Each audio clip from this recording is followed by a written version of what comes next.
start to put tension on my string drawback, I was like, okay, I'm gonna smoke. It's him. You can look at the horns when he's dead. I'm in the zone.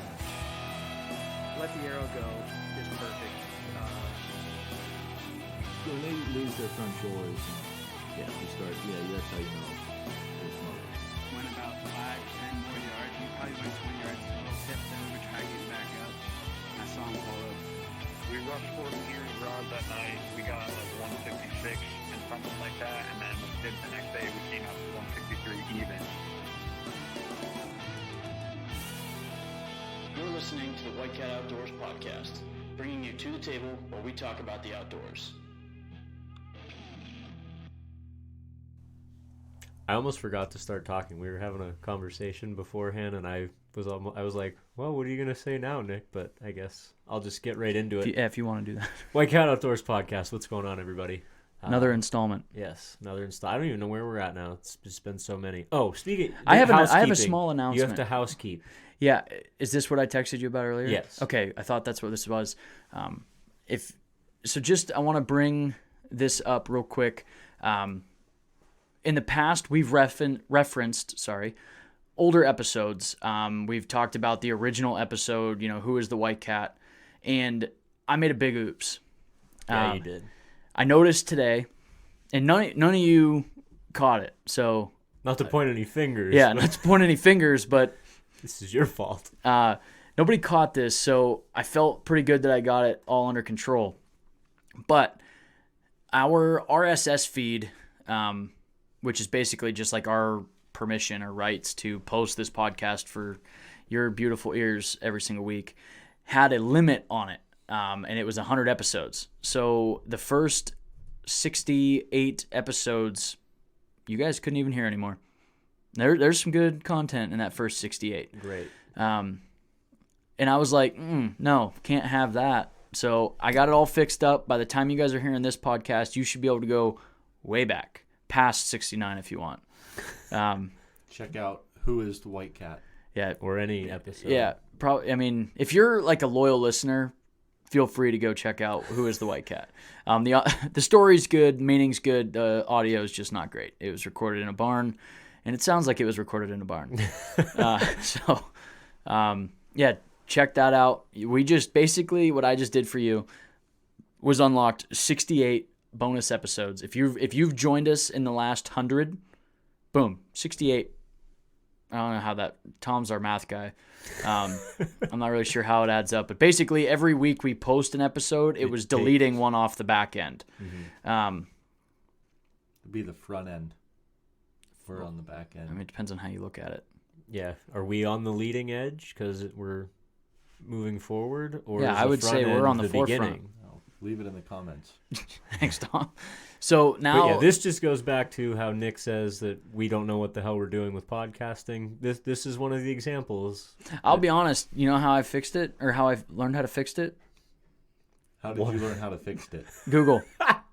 It was basically like, why in the F are there only 100 episodes on my podcast, and I've recorded a lot more than that? And then there was like, oh, go check this out, and I was like, that'd be it. I thought I was gonna have to pay for it, and I could sound cool and tell you guys that we're just paying extra, but we're not. It's free. So I don't know, why would that even be an option? I don't know. I thought I had an answer, and I didn't. Yeah, you came in hard, like you were gonna give a full-on Neil deGrasse Tyson explanation, and you got nothing. Yeah, I don't know. Well, actually, anyway, go back check out those first 68 episodes. Yeah, that'd be awesome.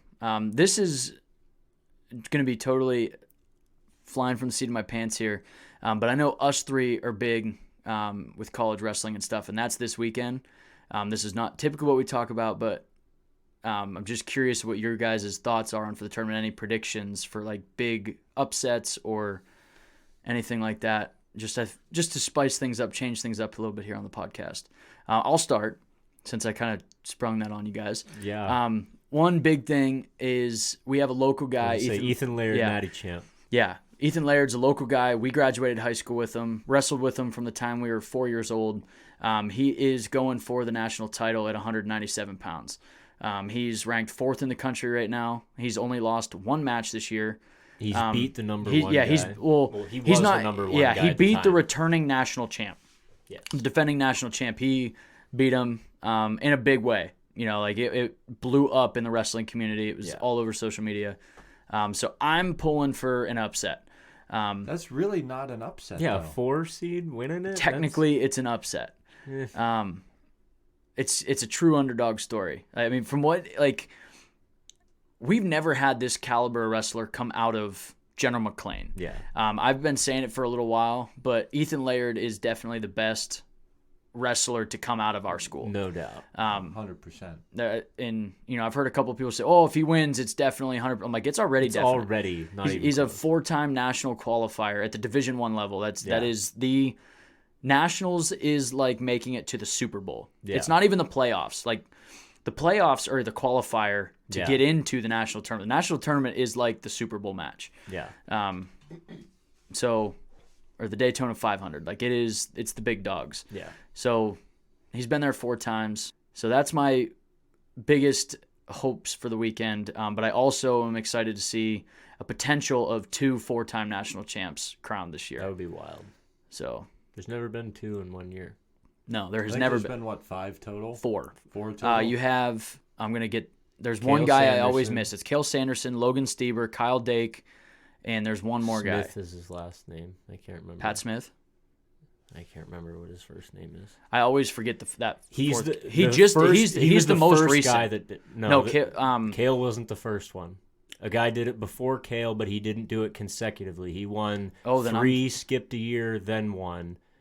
And then Cale did it undefeated. Dake did it at 4 different weight classes. Stieber did it in no special fashion. except that he won 4 times.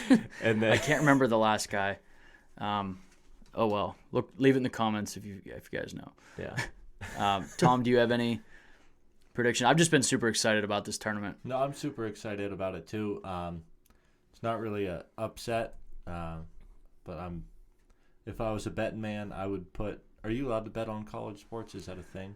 Don't people win I've money never for se- March Madness? Yeah, you can bet on college. Like you can bet on college football, basketball. I would assume you can bet on college wrestling, but I've never seen it like on DraftKings or anything. I don't know. But if I were to bet on a team to win, obviously it's going to be Penn State. Yeah.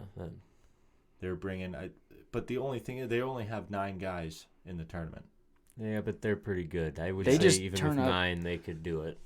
Fanco Wrestling was talking today about like potentially for 5 national champs coming out of Penn State.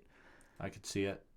Yeah, they're pretty good. I did see a number today that 44 competitors From PA. are from PA at the national tournament, which is like double any other state. It's pretty good. It'll be interesting to see how many of those 44 make it to the finals. Ethan Laird's one of them. Oh, absolutely. Spencer Lee, he's gonna probably be one of them. Yeah. So Carter Stracci will probably be another one. RBY. He's not Pennsylvania. Oh, he's not a PA guy? Oh, I thought he was. David Carr. Is he PA? Yeah. I used to work with his uncle or grandpa. Nate? Jerry. Gotcha. Interesting. Pretty neat. So why don't we get into the hunting? I was gonna say and- let's get into I thought it was pretty cool. No, I'm mostly excited for it because Ethan's in it. Like, Yeah, I I like just- watching I college look- wrestling, but I'm really excited for it now because of Ethan. Yeah. I've just been looking for mainly So because if you like, know Ethan, say good luck to him. yeah, March Madness is And starting Chuck, up. if you're listening to this one, Oh, I know James listens. oh yeah. Yeah. I know he does. Jimmy Chuck. Jimmy Chuck. So this is our shout out to Ethan. We hope he does awesome. I'm pretty sure he'll be there. So Oh, I would imagine. So good luck out there. Maybe James will be listening to this on the way back, staring at a gold medal around Ethan's neck. So That'd be dope. it'd be awesome. You heard it here first, folks. You're struggling to I speak am. today. I haven't even drank anything. But so let's get into the meat and taters of this podcast. Some big things I've been seeing floating around the interwebs is the ban of trail cameras. Specifically, Kansas is the next state to ban all trail cameras on public land. Jesus Just on Christ. public. Yeah, from what I Is understand. it a year-round thing or a season thing? It looked to be year round. it was like something that just got voted on, so I don't know if like the full bill has been put into effect yet. But this started as more of a Western thing. Yeah.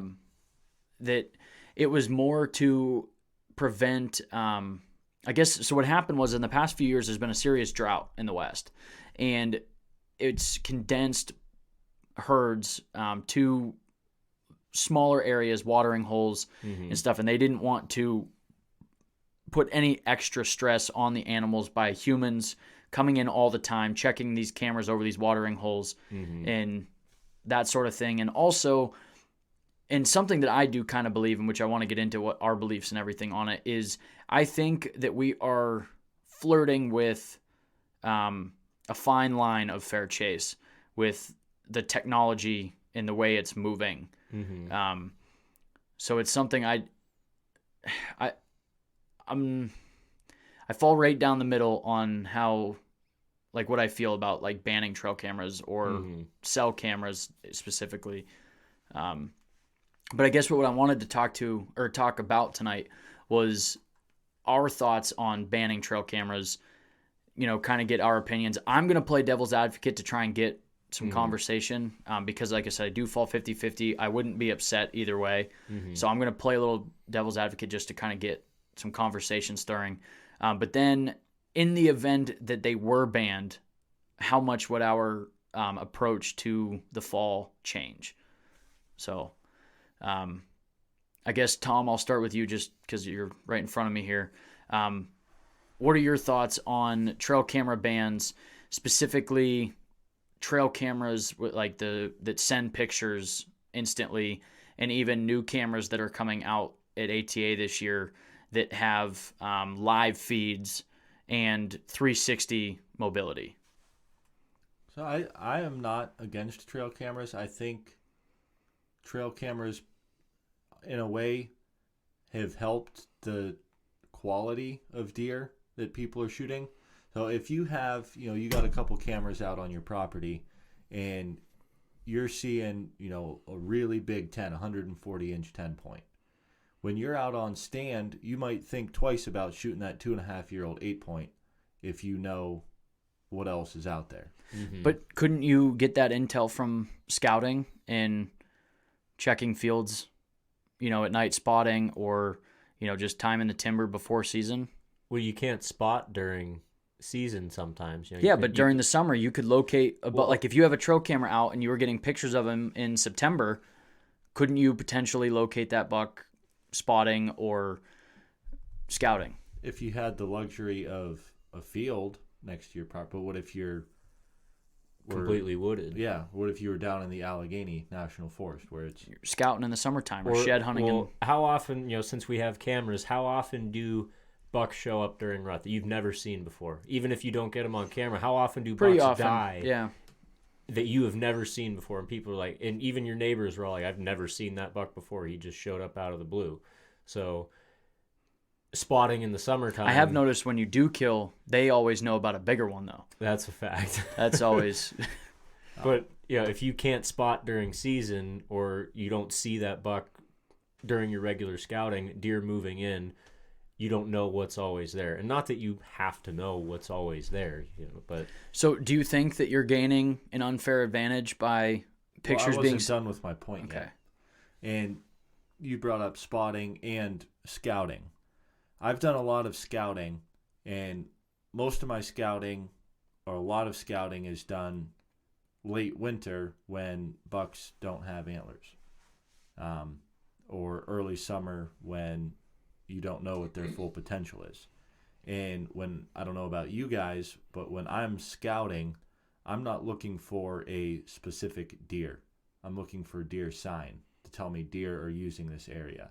I think if you are scouting one specific deer and constantly getting within eyesight of him before season, you're going to pressure that deer and you have a good chance to bump him out. But if you can hang a camera where you go in one time and you don't have to go back, a couple rains, your scent's going to be washed off.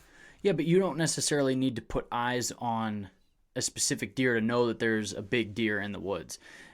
Being able to see the size of the bed size of tracks, height of a rub, like just different things like that will indicate a larger deer. Correct. So, you get a buck track that's, as wide as your hand, that's not a 2.5-year-old 8. If you get, a rub on a tree that's, as big around as my thigh and it's about nipple height, that's not a 2.5-year-old 8. If you get, don't you think you could have said shoulder height or chest height? Well, I mean, Mid chest. Nipples. Yeah, nipple. It's probably the first time nipple's been said on our podcast, and now it's been said like 3-4 Stop times. saying it and move on. Say Make your what? point, Say Nick. what way? And then beds. Like you can tell the size of butt to shoulder of that deer. So I don't think necessarily going in there. You don't have to go in there and bump that specific deer out there to know that there's a big deer in there. It's just from what you're seeing. Right, I agree with that, but... And I'm not saying I disagree. Like I said, I'm yeah. just playing advocate here, just being an ass and driving points. Yeah, but I think it's nice to know exactly what you're chasing. You could have a mature buck that is a 4.5-year-old 6-point. Never grew brow tines. And then you could be like, if you hunt a So this little small tangent here. You're more of big rack than mature deer. Yeah, well, kind of in a way. I mean, if I had the opportunity to shoot a 4.5-year-old, Let me give you a question. Answer it this way. I was answering the question. No, this is gonna. It was gonna be better. Well, you can do you. So if I had 2 bucks that were both 5.5, one was a 6-point that scored 120, but just really heavy and mature, and then another one was a 10-point that scored 160. Shooting the 10 every time. All right, time. This is why my question's better. You've got 2 bucks in front of you. Okay. One is a 3.5-year-old. He's 180 inches. Shooting it. Hold on. No. But I don't need hold, to. No, hold on.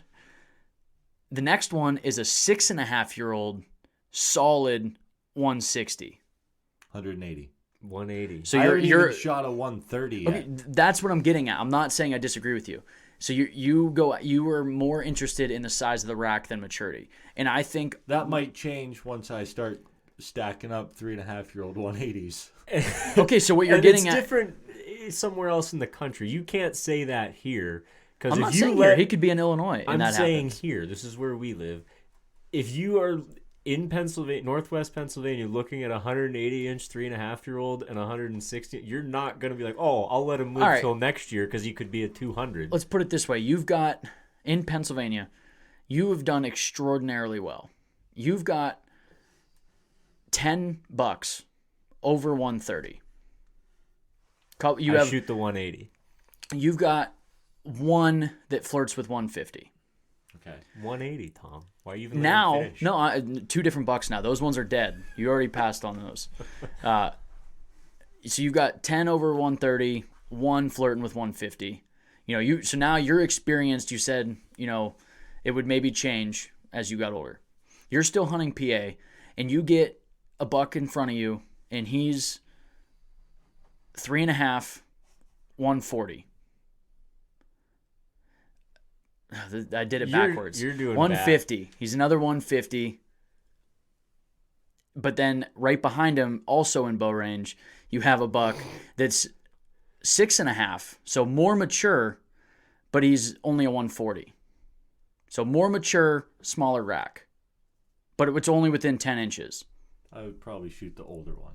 Really? If I had 10 130s already and a 150. Yeah, but this one's going to beat your best one. I feel like we're getting away from the trail camera talk. Yeah, here. you're being a horrible devil's advocate. This is I started off as a small tangent. It's definitely gone. Well, a tangent does go in infinite direction. It does. Yeah, it does. So you're more on the side of big racks. Yeah, we established that. Okay. All right. Back to trail cameras. Where are you going now? Where I was going with that is I think it's bullshit when most people talk about it's just about maturity. Yeah. I think the size of the rack plays a lot into it. Mm-hmm. I think that a lot of times there's a very direct correlation between the two. Yes. But not always. And I think maturity is probably, it's like 50-50, like rack size versus maturity. Yeah, you never know what you're going to get out of a deer, but... Yeah. So anyway, back to trail cameras. You're for them because you believe that they are going to promote holding out on bucks and higher quality of deer. I think so, because I know, well, an example is that big buck we had up at Grandpa's. How many bucks, smaller bucks that you normally would have shot, did you pass up because you knew what you may have an opportunity to shoot? Several. Yeah, as did I, and as did everybody else. Now, do you feel that having a cell camera with a live feed, so once it got tripped, live video footage of that camera could go right to your phone and you could control the angle of the camera, do you think that that would allow for an unfair advantage and fall away from fair chase? I don't see how that would give you much more of an advantage over a trail cam, like a regular cell cam, just because, I mean, most of the time if you're using a cell camera, you're setting it up, you know, on a scrape that you want to hunt or a trail that you want to hunt, and really the only thing that live feed shows you is where the buck is coming from and where it's heading. But how often do you get one picture or three pictures in a burst of a buck feeding that you never get a good look at the size of the buck? What do you mean? How often do you get that perfect photo of a buck? Or is it, you know, they're feeding on the side of it and you catch like one time when they look behind them, you get one side, but you never get a great look at the rack. If you had a live feed that you could pan your camera over and then, because like if you got just what advantage does that give you with hunting the deer though? If you were, you know, I'm going to hunt till 10 o'clock this morning and then at 9:55, boom, you get a picture because you've got a cell cam on almost every deer trail. Oh, he's on his feet moving. I'm going to stay out here. Versus not knowing that buck just got on his feet and you're going to go back home. Right, but you asked about the panning video. Well, I started with trail cameras live cell cameras, and then also these new ones that are coming out after ATA this year. Yeah, no, I mean, I don't think it gives you an unfair advantage. I think it gives you an advantage. Okay. But no, if it really was that unfair of an advantage, I would have a lot more and a lot bigger bucks. And I think the average guy that is using trail cameras is not using them in a way that makes a huge advantage. You got some guys out there that have, you know, a couple hundred acres and 100 trail cameras where if a deer moves, they know it. And that's, I'm not into that. Like we have, our big farm is 115 acres, and we run 8 cameras, 9 cameras, something like that. I think 10 actually after Whitey put his 2 up. Yeah. But I mean that's one camera for every 10 acres, and most of them are on food sources. But there's plenty of areas a deer could walk through where he wouldn't be anywhere near setting off a camera. Gotcha. But I mean, don't you think you can kind of narrow down the general like trails that a buck's typically using? I mean, how often do you get the same buck that comes into the same food plot? Or, you know, a trail, you know, you hunted, you know, a field edge and you watch this buck do the same thing twice. He hit the same scrape twice in a row. Like, I think you can narrow it down. Oh, you can absolutely narrow it down, but I don't think it is unfair. Okay. What do you where do you sit with fairness of cell cameras and everything. I don't have a problem with cameras. I use cameras quite a bit. And I'm sort of like you. I'm sort of 50-50 with it. And I'm also on Tom's side. I don't think it's that big of an advantage, like Tom said. If it was so unfair, we'd kill a lot more. Every buck you had on camera, you could get on and kill. But they're wild animals. You don't know what the hell they're going to do on any given day, even if you do have a camera out there. But I do think it gets to a point where technology kind of... It's taking away from what it's supposed to be. Yes, and it's just like the comparison of like a crossbow and a compound. They're both bows. They're both legal. You're not getting much of an advantage to it, but you're getting away from the tradition of it.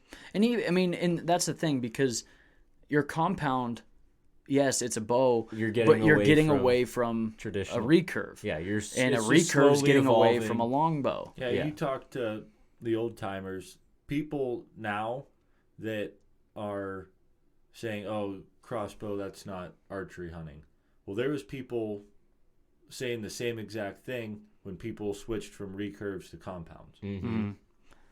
But now, like these double barrel crossbows that are out? Maybe the people that are shooting crossbows start saying, "Yeah, that's not actually archery hunting." But that's what I'm saying, though. So I guess what I'm getting at, the trail cam argument is, there gets to be a point where you have just kind of gotten away from what it's all about.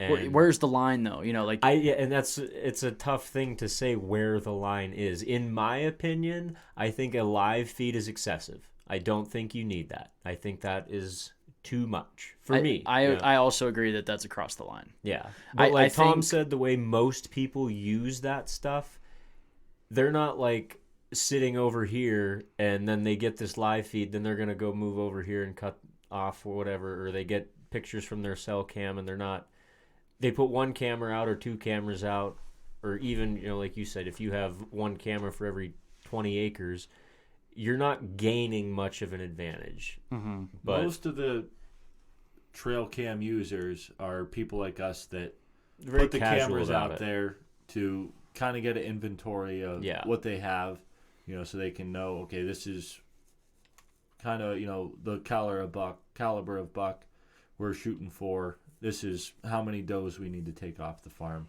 There's not, at least people that we hunt with, associate with, that have hundreds of cameras that lock down on one specific deer and know every one of his moves. And even people that we do know, some people that we know that do excessively use cameras, not excessive, but really, really in abundance. In abundance, use cameras.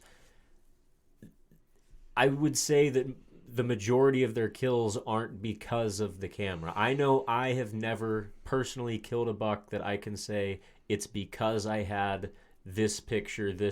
I do know one specific person we've talked to that definitely gives a lot of credit to trail cameras. Yes. But we that's also... why I said not everybody. Yeah. But I personally, I know you guys, I don't think you guys have ever attributed a single one of your kills to, I had this intel from this camera. And I do. That's every kill that I've had. I have had some hunts where I'm like, okay, I killed this buck because I saw this happen, and then I moved in on this, and then I killed that buck. But it was never a camera. It was me in the woods seeing something that led me to ABC, whatever. It's so I don't attribute my killing to cameras, and I think the majority of people can't attribute killing to cameras.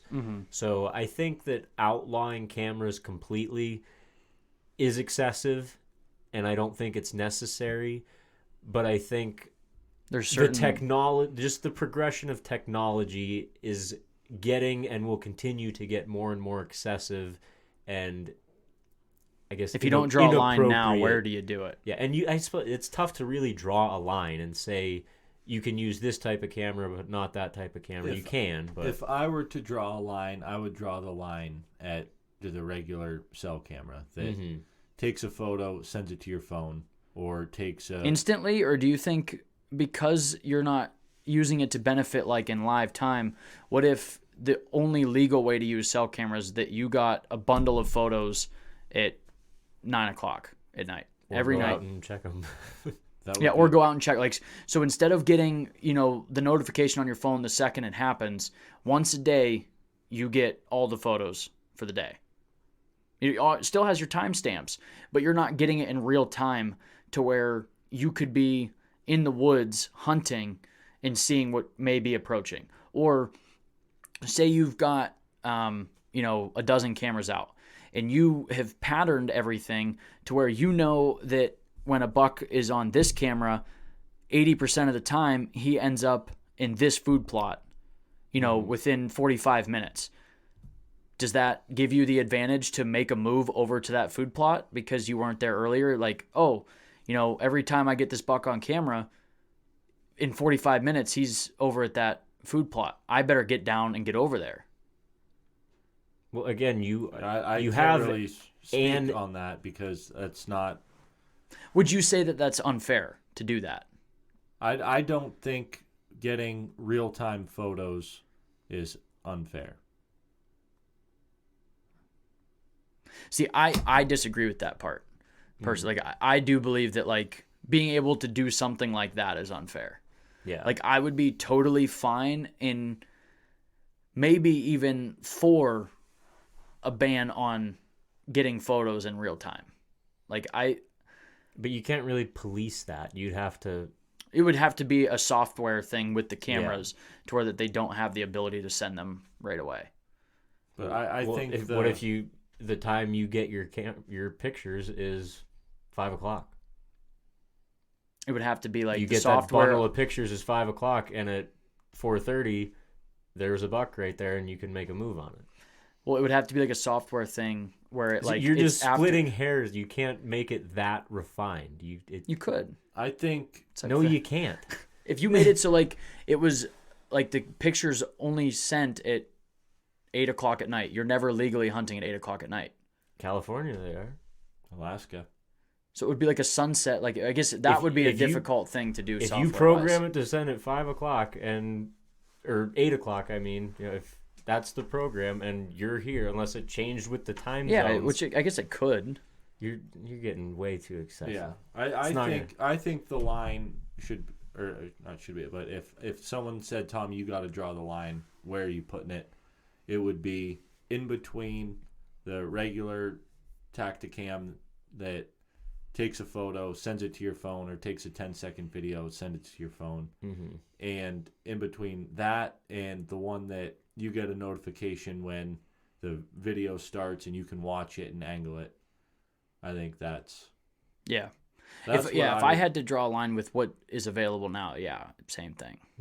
I agree. I think that's where the line would be for me. And even if all of that other technology continues progressing and you can use it all and it's all legal, I wouldn't personally use it.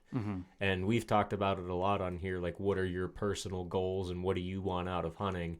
And what I want out of it is not that. Yeah. I want to spend time in the woods, and I use cameras, and I don't personally own any cell cameras. My dad's got 2, and I don't have any. And I didn't see any advantage, me and Tom, with our cell cameras. This was our first the fact year. that you don't have to go check them. That was the biggest thing for me is I didn't have to go up to that camera once. So for that aspect, I really like cell cameras. Yeah, and it wouldn't hurt me to only get pictures even once a week. I'd be fine if they sent me every 2 weeks. Yeah. To be honest, because the biggest benefit that Tom and I were using them for was just so we didn't have to go and put boots on the ground in that area. But I think you learn a lot more boots on the ground in the area. I think you learn a lot more scouting, though, because when I was going to check cards, that's what that was. That was a card run.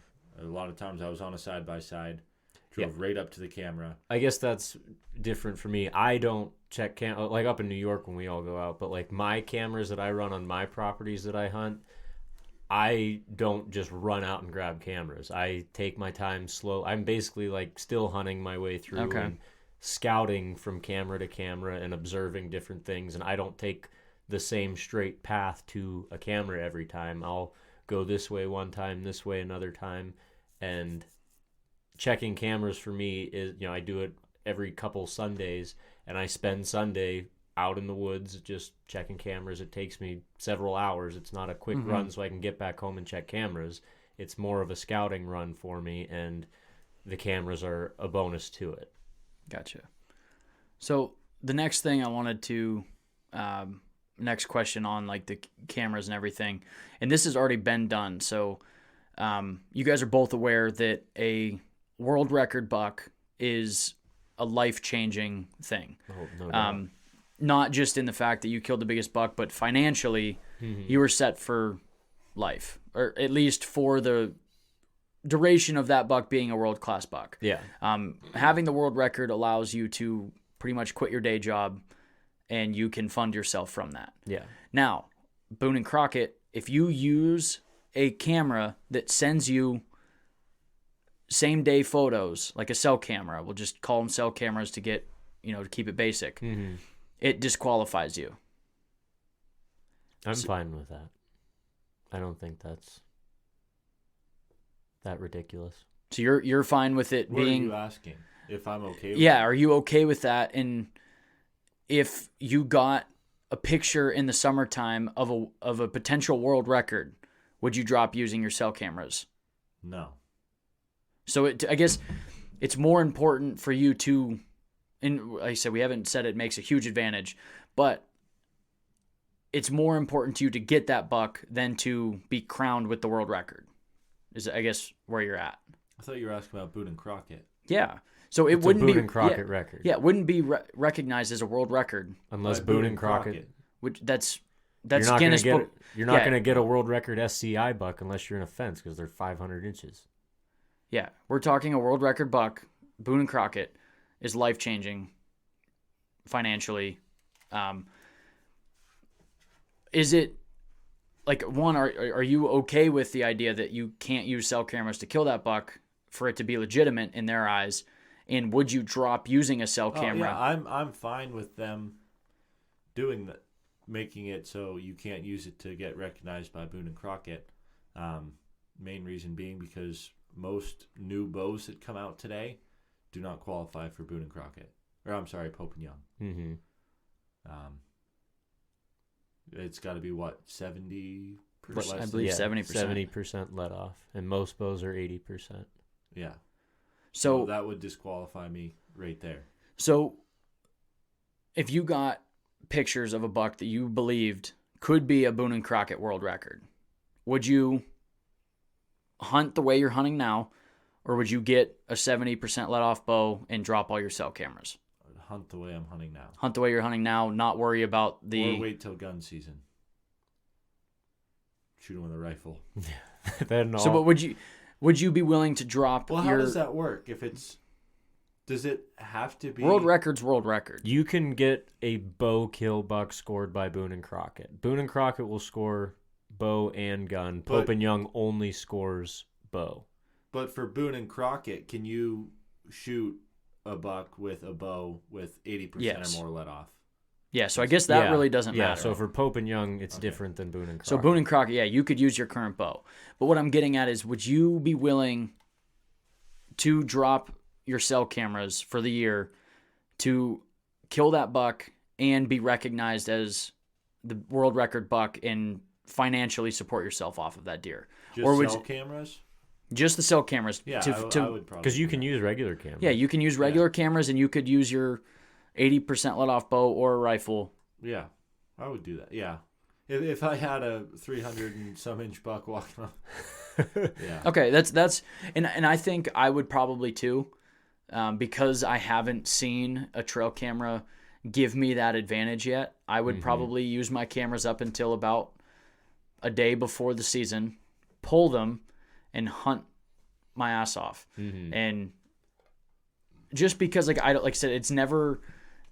If for the past 5 years I can say that I confidently killed this buck because I used cameras, it would be a different story. But as it sits, I would be fine with dropping my use of trail cameras to pursue that buck and potentially set myself up for life. Yeah. Versus using my cell cameras, kill the buck, it's awesome, but I will never find... Like, you would financially benefit a little bit, but not as much as you would with the record, because you couldn't refer to it as the world... Boone and Crockett world record. Yeah. kind of a neat thing to think about, though. Yeah. And then I think this last one will go pretty quick, just based on what we've already discussed. But let's say tomorrow, all the states we hunt, they say absolutely no trail cameras whatsoever. You can't use regular cell cameras. You can't use the live feeds or traditional trail cameras. What's changing about the way you go about your hunting season? Absolutely nothing. Yeah, I wouldn't. I have my spots that I like to hunt, throughout the year. Like early season, I have my food plots that I like to hunt. Once you get closer to the rut, I have my transitions areas that I like to hunt. I know my properties well enough that year after year, deer typically do pretty much the same thing. This is a generalization. What would your standards be? Because you said one big thing you like trail cameras for is knowing what's in the area. And that you can't always do that because if you don't have fields, you can't spot and everything. How are your standards for what you shoot on opening day going to change without cell cameras or trail cameras? I'm still probably going to put myself in that 120 mark club. I haven't got tired of shooting them yet. So, Frank, what about you? Nothing would change about how I hunt because pretty much all of my intel comes from being out in the woods, whether it's during season, before season, after season. That's where I do most of my learning, and the cameras are just an inventory thing. I know if there's a buck in the area that I would rather kill as opposed to another one, but even when I take that back. That's not true. Ignore that. But I still have my standards. I know what I've killed in the past. I know what I want to kill now, and I would just hold to that standard. If it's a 130-inch buck in archery or 120-inch buck in rifle, or and if the right deer comes up that's not the score that I want, if it's just a cool hunt, then that's what I'm going to shoot. If I'm excited, I'm going to shoot it. And yeah, it would be... I can't even say I'd be disappointed if I shot something and then 2 days later someone's like, oh, hey, I saw this giant buck. Like, well, I was happy with this when I shot it. I'm not going to be disappointed in it now because I know there's always a bigger buck. Oh, for sure. There's always a bigger buck out there. You're not always going to have an opportunity at it, and I'm not going to be bummed out about a missed opportunity because I didn't know it was there. I hunted the way I want to hunt. I had a good time hunting, killing the animal that I did. I'm not going to be disappointed about that, and I'm not going to change anything about how I like to hunt. Gotcha. I think 95% I agree with you guys. And I'm going to use one specific deer as my example of why I think it would change a little bit. And that's the buck that we've talked about a few times on here that we had on camera that was confirmed to be pushing 170 as a mainframe 8. We had multiple trail camera pictures, and my aunt saw it once on the hoof behind the house. So for me personally, my aunt doesn't hunt. I know that she knows what a big deer looks like because my uncle has killed. He's one of the more consistent Pope and Young class killers that I know. He's a silent guy like that. He's very private about it. But anyway, so she was the only person that saw this deer on the hoof. Because I had confirmed pictures of it and on the property I hunt, I was willing to not shoot any other buck until I got an opportunity at that. Had I not had trail cameras, and the only thing I heard was my aunt saying she saw a big buck behind the house, I don't think that that's enough for me to hold out on any other buck on the farm. That's the only thing I can think of where I think it would change the way my hunts go. Like with that once in a lifetime buck, to me, that buck might as well have been the world record. That buck was an absolute giant, and I was going to pass anything until that walked in front of me.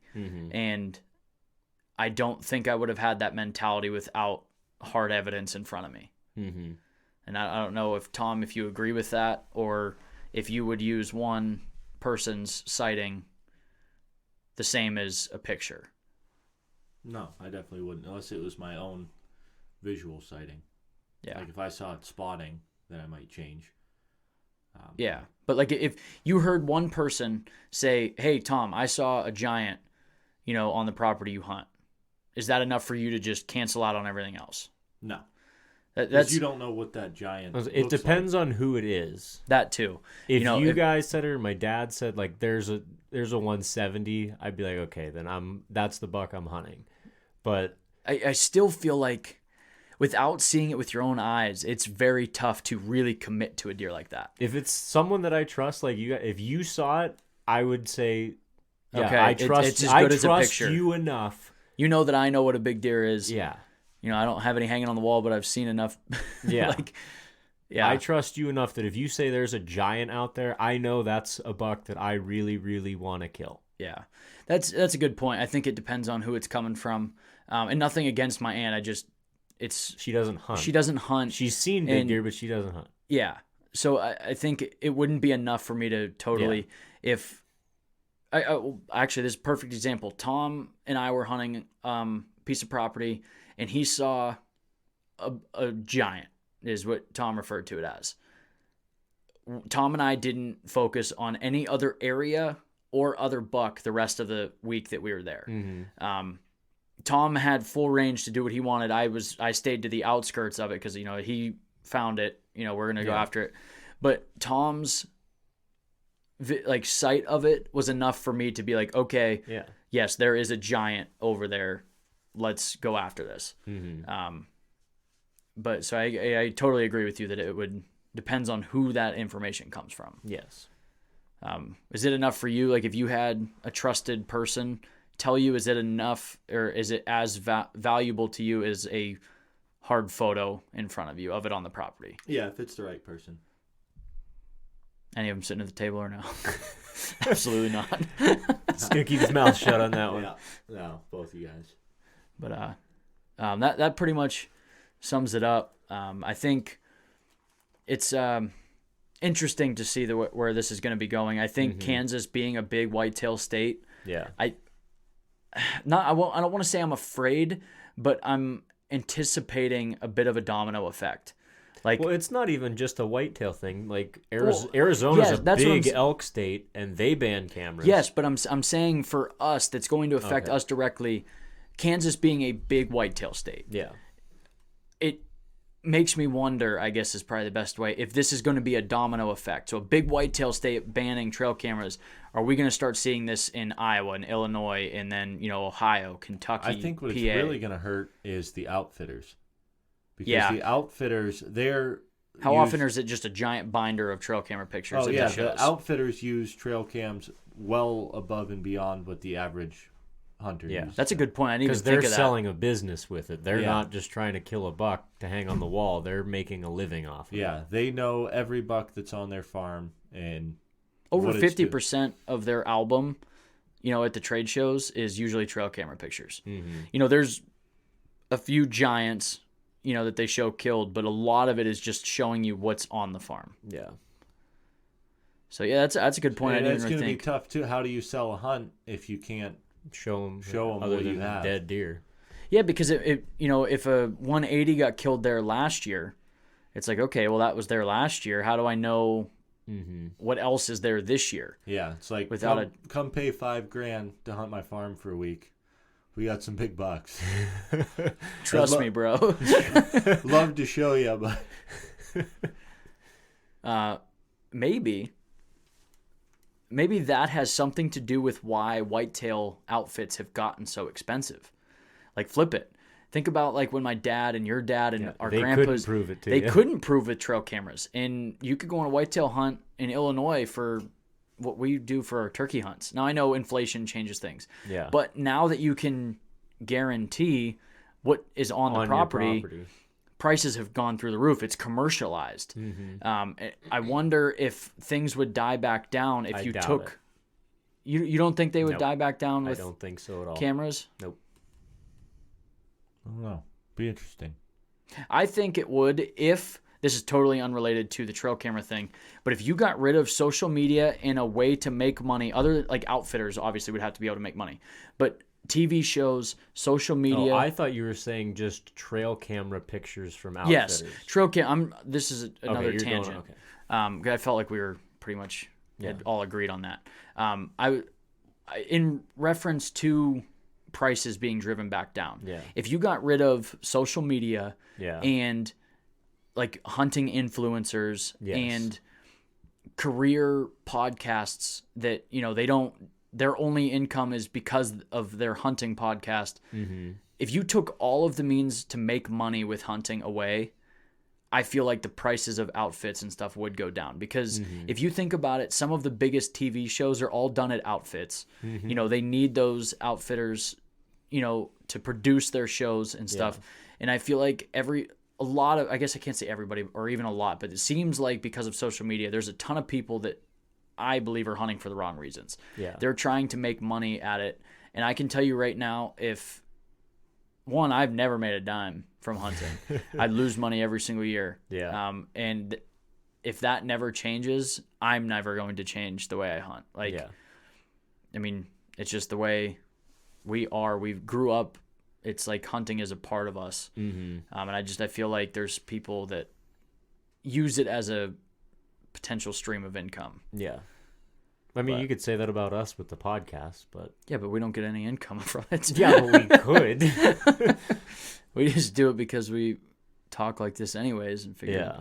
might be a few cool cats out there that like it. Yeah. But yeah, I think it was good combo all around. Oh yeah. Yeah, it'll be interesting to see what happens with trail cameras. But Mm-hmm. bottom line is we're still going to hunt regardless whether we can use them or not. Because whether a trail camera is legal or not, you know I'm still going to get outside. You guys silly?